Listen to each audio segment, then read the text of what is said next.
जय माता दी। नवरात्रि पर्व की आप सभी को ढेर सारी शुभकामनाएं। नमस्कार, बहुत स्वागत है आपका IND 24 के खास कार्यक्रम में और मैं हूं आपके साथ वैष्णवी। और हमारे साथ यहां स्टूडियो में मौजूद है पंडित रामकिशोर वैदिक जी। पंडित जी, बहुत बहुत स्वागत है आपका। जैसा कि माता के नवरात्रे चल रहे हैं और आज नवरात्रि का चौथा दिन है, इस दिन मां कुष्मांडा की पूजा की जाती है। और ये पूजा कैसे की जाए, किस मुहूर्त में की जाए, क्या विधि हो, माता कुष्मांडा का स्वरूप क्या है, उनकी महिमा क्या है, हमारे मन में चल रहे इन तमाम प्रश्नों के उत्तर आज हम पंडित जी से जानेंगे। तो पंडित जी, सबसे पहले आप माता कुष्मांडा के नाम का अर्थ बताइए कि माता का नाम कुष्मांडा ही क्यों रखा गया। या देवी सर्वभूतेषु शक्तिरूपेण संस्थिता नमस्तस्यै नमस्तस्यै नमस्तस्यै नमो नमः।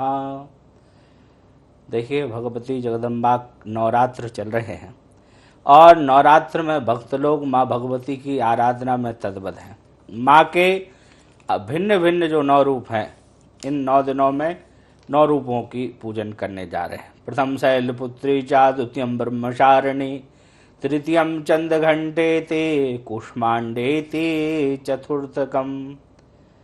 आज जगत जननी माँ भगवती आधार आधार शक्ति सबकी प्रणेता जगत जननी माँ कुष्मांडा का आज भक्त लोग आराधना करेंगे। ऐसा कहा गया है कि सारा जगत जो है, इस जगत में जो भी आप देख रहे हैं, शक्ति के सिवा शक्तिमान भी बेकार है। अगर शक्तिमान तो है लेकिन उसके अंदर अगर शक्ति नहीं है तो संसार में सब कुछ बेकार है।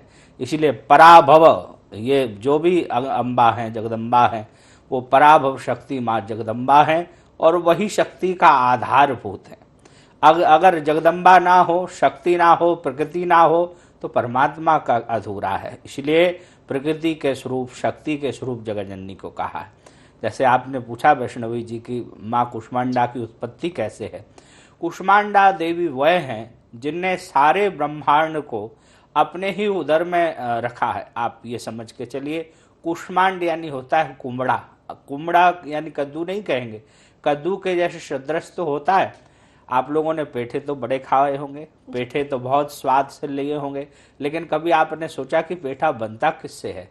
और जो कुम्बड़ा जिसको कहते हैं, जिसको कुष्मांड भी कहते हैं, जिसको नवरात्र में, नवरात्र के 9वीं के दिन जब बलि देने की बात आती है क्षेत्रपाल की, तो हम लोग हिंसक बलि तो करते नहीं हैं, तो एक प्रतीत आत्मक जो है वो कुम्बड़े की ही बलि दी जाती है। तो जिस कुम्बड़े की बलि दी जाती है वही, उसको ही संस्कृत में कुष्मांड कहा गया है। तो भगवती जगदम्बा वो कुष्मांड के स्वरूप हैं, उनके आकार के जैसे। कुष्मांड यानी जिनके अंदर, जिनके उदर में सारा ब्रह्मांड समा जाए। जिस समय प्रलय होता है और वो प्रलय कालीन के समय भी माँ जगदम्बा वो कुष्मांड रूप धारण करके अपने ही शरीर में सारे ब्रह्मांड को विलय कर लेती हैं, ऐसी वो कुष्मांड माँ है। इसलिए उन माँ का नाम कुष्मांडा पड़ा जी। अब भगवती जगदम्बा जो है, जब उनके मन में होता है कि ये संसार विलय की ओर है, क्योंकि संसार स्थिति संहार कारण, वो माँ जगत का पालन भी करती हैं और जगत में जब उनका मन होता है तब जगत को बनाती भी हैं, और जब उनका मन होता है कि अब संसार को निग्रह करना है, समाप्त करना है, तब वही प्रलयकालीन बनकर माँ संहार करती हैं। जिस समय सारा संसार का संहार हो जाता है, उस समय माँ कुष्मांडा रूप धारण करके जो विशेष चीजें हैं उनको, अपने औषधियाँ हैं, ब्रह्म है, तत्व है, अहंकार, ये सब जो पंच तत्ववादी है, इनको अपने ही शरीर में विलीन कर लेती हैं, अपने ही शरीर में समाविष्ट कर लेती हैं। जब वो अपने शरीर में ये सब जगत को धारण करती हैं, और उसी समय माँ का नाम कुष्मांडा माँ पड़ता है जी। पंडित जी, अब थोड़ा सा माँ के स्वरूप का वर्णन कर दीजिए कि माता का स्वरूप कैसा है।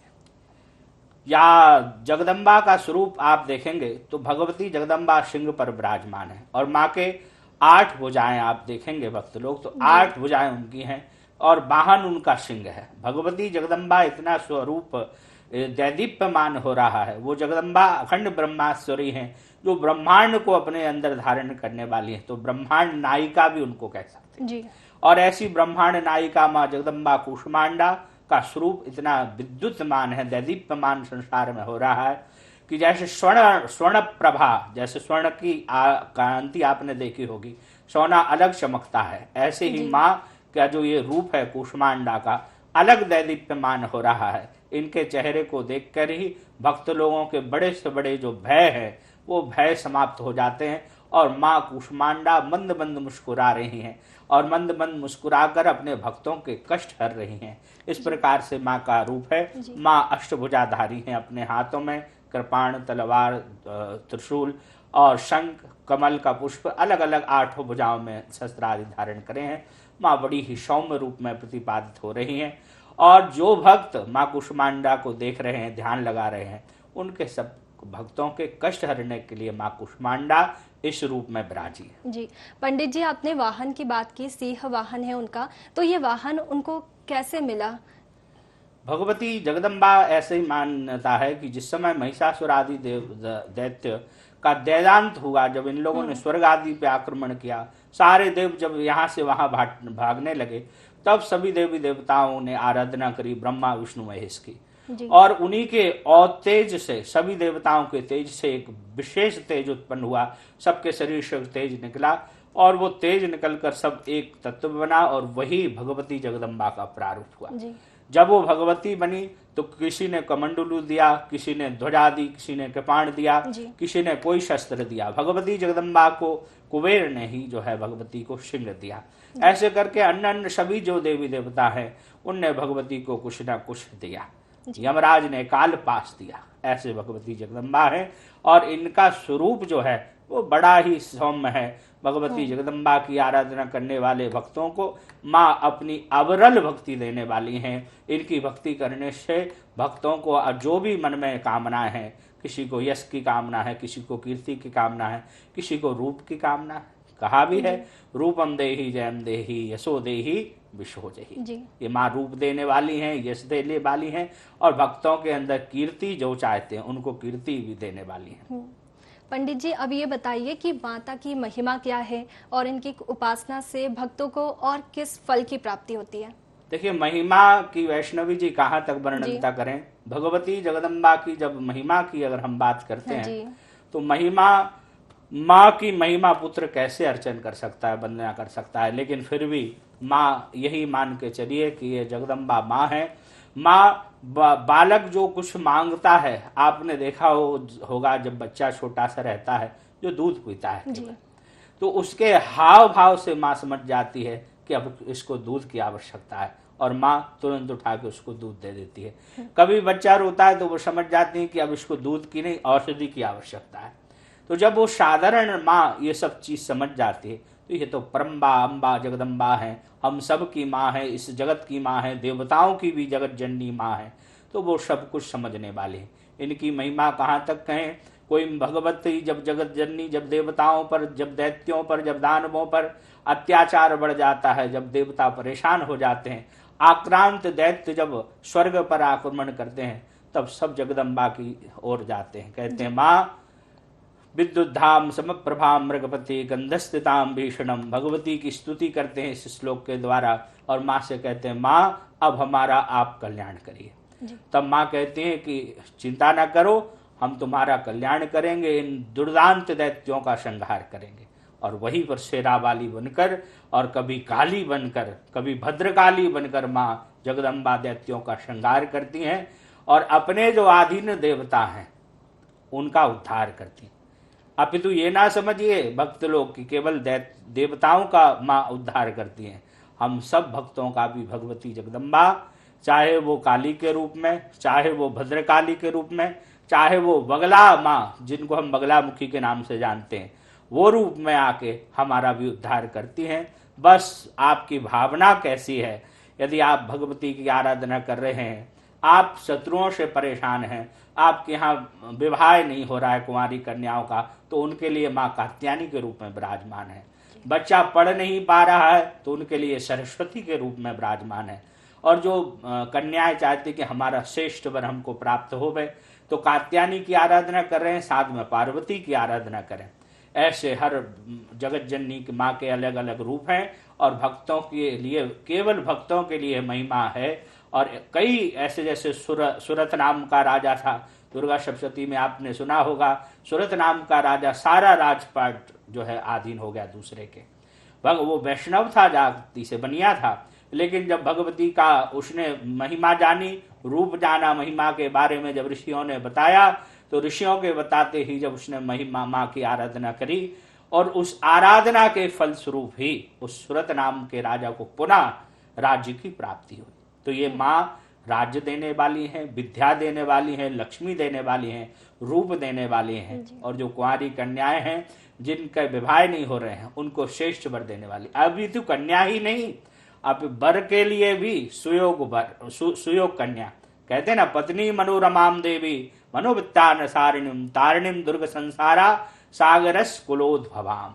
अगर किसी बेटा है उनका, उन भगवती का तो बेटा ही हुआ, कोई उनकी आराधना करे तो पत्नी के लिए उसको चाहिए, तो वो पत्नी के रूप में भगवती कहती है चिंता न करो। और वो भी क्या मांगता है कि ऐसी पत्नी हमको दें भगवती जगदम्बा जो सागरस कुलोद्भवाम, मेरे कुल को तो उतारे और दूसरे कुल को भी उतारे, ऐसे करके उसको पत्नी प्राप्त होती है। ये भगवती की आराधना ही का फल है। जी पंडित जी, आपने अभी तो महिमा के बारे में बताया, और अब ये बताइए कि माता को प्रसन्न कैसे करें, नवरात्रि में किस विधि से उनकी पूजन करें? भगवती जगदम्बा आराध्या कुष्मांडा देवी की जो लोग आराधना कर रहे हैं, आप लोग पिछले 3 दिन से भगवती की आराधना कर रहे हैं, आज 14वां दिन आपका हो रहा है, और आपने जो विग्रह रखा हुआ है घर में, जो माँ की प्रतिमा रखी है, आपके पास कुष्मांडा की प्रतिमा नहीं है, अपितु एक छाया चित्र आप रखिए जिसमें नवदेवी के ही चित्र बने रहते हैं। वहां जब आप देखेंगे तो चौथा जो चित्र है उसमें लिखा हुआ है कुष्मांडा, उनकी आप आराधना करें। उनको आप जो चीज आपके विग्रह को आप अर्पण कर रहे हैं पूजन में, आप भगवती की जो आराधना में लगे हुए हैं, आराधना में कई चीजें आप कर सकते हैं। कई लोग योगी जन जो है इन नवरात्र में अपने षड चक्र को, जो पीछे हमारे मूलाधार से लेकर और ब्रह्मरंध्र तक के जो यात्रा है, इस यात्रा को योगी लोग ध्याते हैं। कई लोग इस जगह नवरात्र में अपने को सिद्धियां प्राप्त करते हैं। सिद्धियां कैसे प्राप्त होती हैं? अणिमा आदि सिद्धियां हैं, 8 सिद्धियां और नवनिधि आपने सुना होगा। तो अष्ट सिद्धियां और नवनिधियों को प्राप्त करने के लिए ये इतना अच्छा नवरात्र का समय चल रहा है।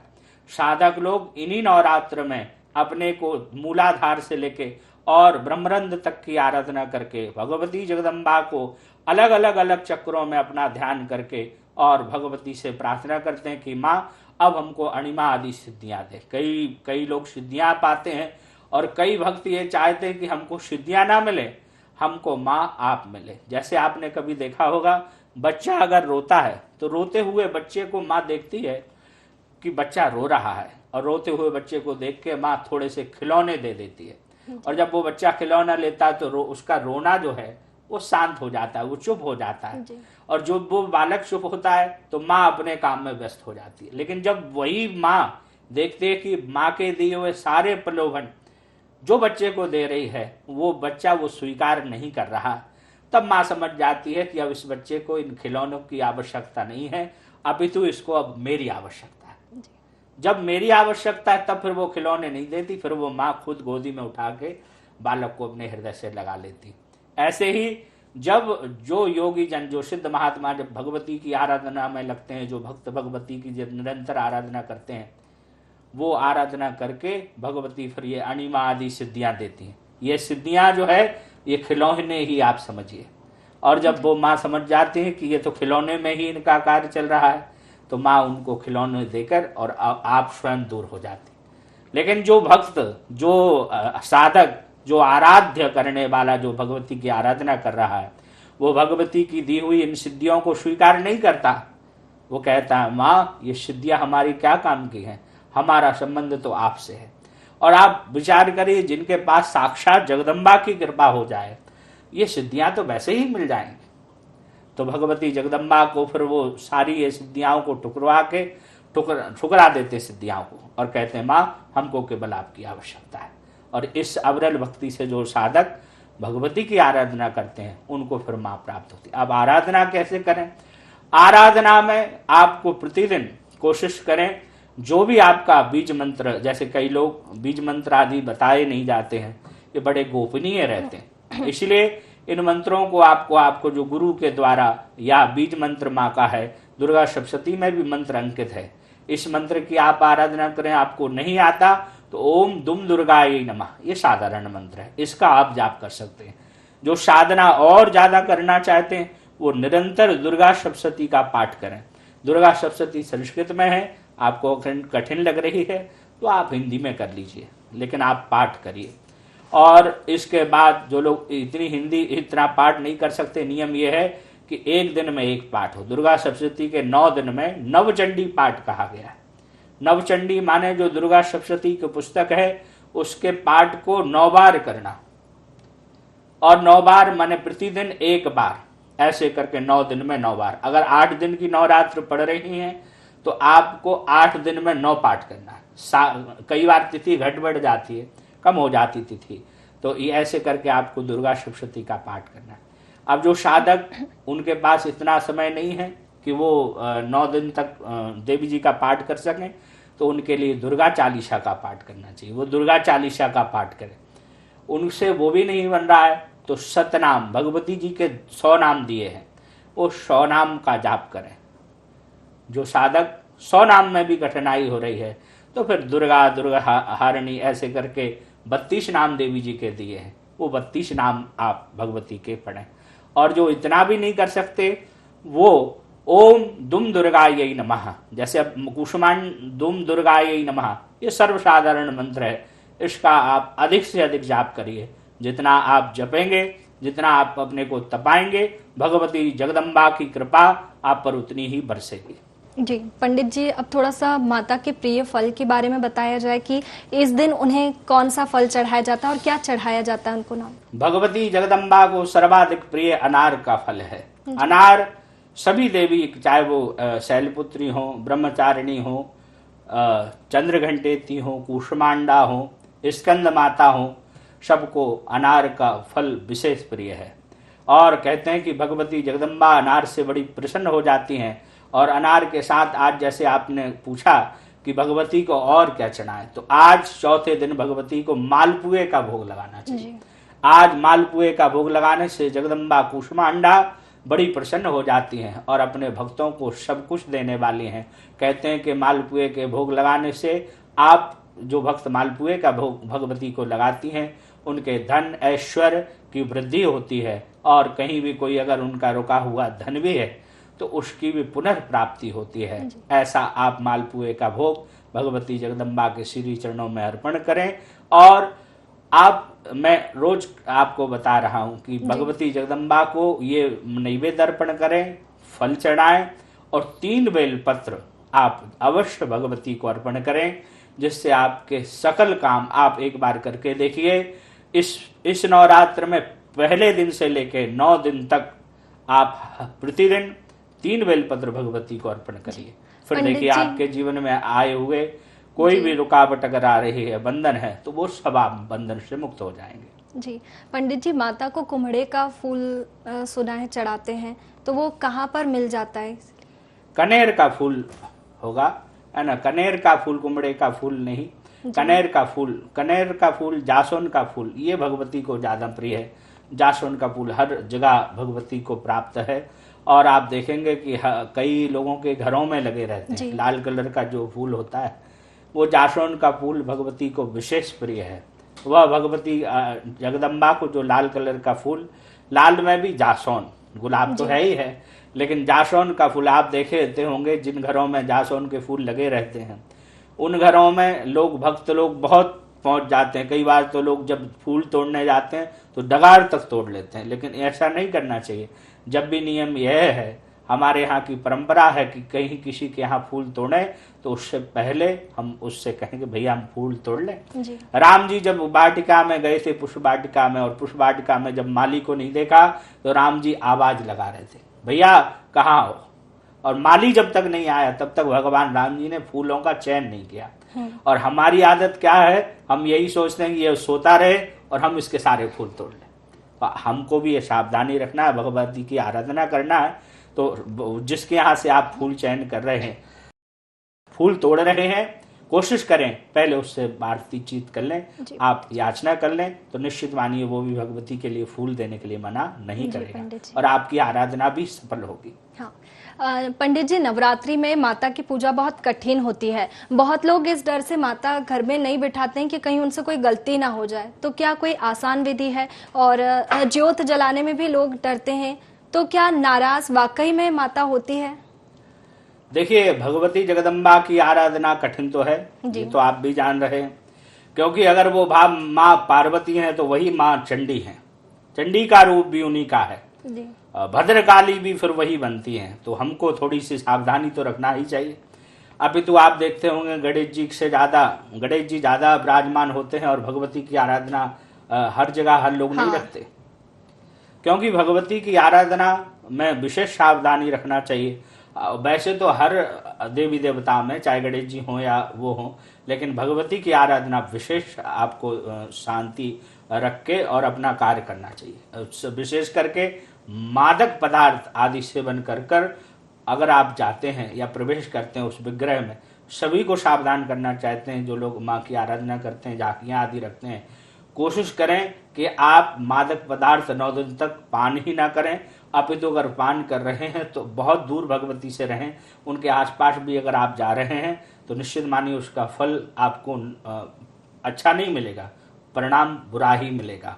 क्योंकि जब आप गलती करेंगे, एक तरफ तो आप भगवती की आराधना का चोला बना रहे हैं कि हम भगवती की आराधना कर रहे हैं, और उनकी आराधना के लिए जो नियम बताए गए हैं, जो उपासना का नियम है, वो उपासना के आप विरुद्ध जा रहे हैं, तो भगवती तो दंड देगी। हाँ, जो भक्त सीधे साधे हैं, सरल हैं, सहज हैं, भगवती के लिए समर्पण है, उनको डरने की बात नहीं। डरने की बात उनको है जो भगवती की आराधना भी कर रहे हैं और उनके जो नियम बताए गए हैं उनके नियम से विरुद्ध भी जा रहे हैं, जो अच्छा आचरण कर रहे हैं, भक्त हैं, उनको भय की बात नहीं। जी पंडित जी, नवरात्रि में ज्योत जलाई जाती है, तो ज्योत का क्या महत्व है? ऐसा कहा गया है कि ये जो जगदम्बा भगवती आराधना आप करते हैं, ज्योत एक तो आपकी पूजन का प्रतीक है। आप जो पूजन कर रहे हैं, जो पाठ कर रहे हैं, उस समय कौन आपका साक्षी है? साक्षी आपका दिया है, उस दीपक को ही साक्षी माना गया है। और वो जो अखंड ज्योत आप जलाए हैं, वो अखंड ज्योत भी भगवती जगदम्बा ही है, वही उनका ही रूप आप रूप समझ के आराधना कर रहे हैं। तो वो ज्योत और कुछ नहीं, साक्षात ज्वाला देवी का ही स्वरूप है। जी पंडित जी, अब आखिरी प्रश्न मेरा ये है कि एक बार आप फिर से दर्शकों को बता दीजिए कि माता का प्रिय मंत्र और जाप क्या है? किस मंत्र का जाप करें आज के दिन? आज के दिन जो भक्त नियमित भक्त अगर रोज भगवती की आराधना कर रहे हैं तो उनको तो ओम दुर्गायै नमः कहना चाहिए, और जो कुष्मांडा देवी का जप करना चाहते हैं उनको ओम ऐं ह्रीं क्लीं कुष्मांडई नमः इस मंत्र का जाप करना चाहिए। मंत्र का जाप करें, निश्चित मानिए भगवती जगदम्बा आपकी सकल मनोरथ पूर्ण करेंगी। बहुत बहुत शुक्रिया पंडित जी, बहुत अच्छी जानकारी आपने हमारे दर्शकों के साथ साझा की। अब दीजिए इजाजत, फिलहाल तमाम खबरों के लिए बने रहिए IND 24 पर। जय माता दी।